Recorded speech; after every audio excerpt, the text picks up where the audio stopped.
একজন আরেকজনের সাথে মতবিরোধ করলো। এই দিক দিয়ে জিবরাইল আলাইহিস সালাম আযান দিয়ে দিলেন। আযান দিলেন, আশহাদু আল্লা ইলাহা বলে দাঁড়ায় গেছে, আর কোনো কথা নাই। আল্লাহ রাব্বুল আলামিন বললেন, ও জিবরাইল, আযান থেমে গেল কেন? জিবরাইল বললেন, আল্লাহ, এখানে ঈসা রূহুল্লাহ আছে, এখানে মূসা কালিমুল্লাহ, ইব্রাহিম খলিলুল্লাহ আছে, কার নাম বলো? আল্লাহ রাব্বুল আলামিন বলেন, ওয়া রাফা'না লাকা যিকরাক, আজকে আমার বন্ধুর সম্মান বাড়ানোর জন্য আমি এখানে উপস্থিত করলাম। ও মূসা, ও জিবরাইল, আজকে তুমি বলে দাও, আশহাদু আন্না মুহাম্মাদার রাসূলুল্লাহ। ঘোষণা হয়ে গেল, আযান হয়ে গেল, কাকা শুরু হয়ে গেল। ইমাম কেউ যায় না, ইমাম কেউ মুসল্লা কালি কেউ সামনে যায় না, কারণ এটা তো যেমন তেমন মুসল্লিরা সব নবীরা শ্রোতা এখানে সবাই জায়গা আছে। আহারে আজকে নবী কে করবে? মুসা নবীর ভাই তুমি যাও, মুসা নবীর ভাই না আপনি যা। একজন আরেকজনের গেলে ধাক্কা আরম্ভ হয়ে গেছে। আসতে নামাজ পড়াইলেন। মুসা আলাইহিস সালাম সামনে যায় না, ঈসা নবীও যায় না, ইব্রাহিম নবীও যায় না।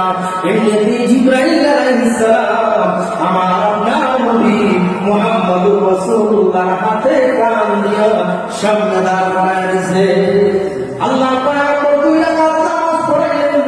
নামাজ পড়ানোর পরে আল্লাহ বুঝাইলেন, ও বন্ধু, আপনি বলেছিলেন আপনার আমি সম্মান দেই নাই, ইজ্জত দেই নাই, আজকে আমি ইমামুল মুরসালিন বানায় দিলাম, বন্ধু আমার ভাইরা।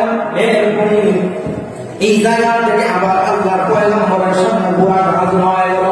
মূসা আলাইহিস সালাম আল্লাহর পয়গম্বরের সামনে বলুন, বুরাক হাজির হয়ে গেল। জিবরাইল বললেন, ইয়া রাসূলুল্লাহ, এবার চলেন, ইয়া রাসূলুল্লাহ, এবার চলেন। আল্লাহর পয়গম্বরের সামনে বুরাক হাজির হয়ে গেছে। আল্লাহর নবী বুরাকের মধ্যে উঠাইলেন।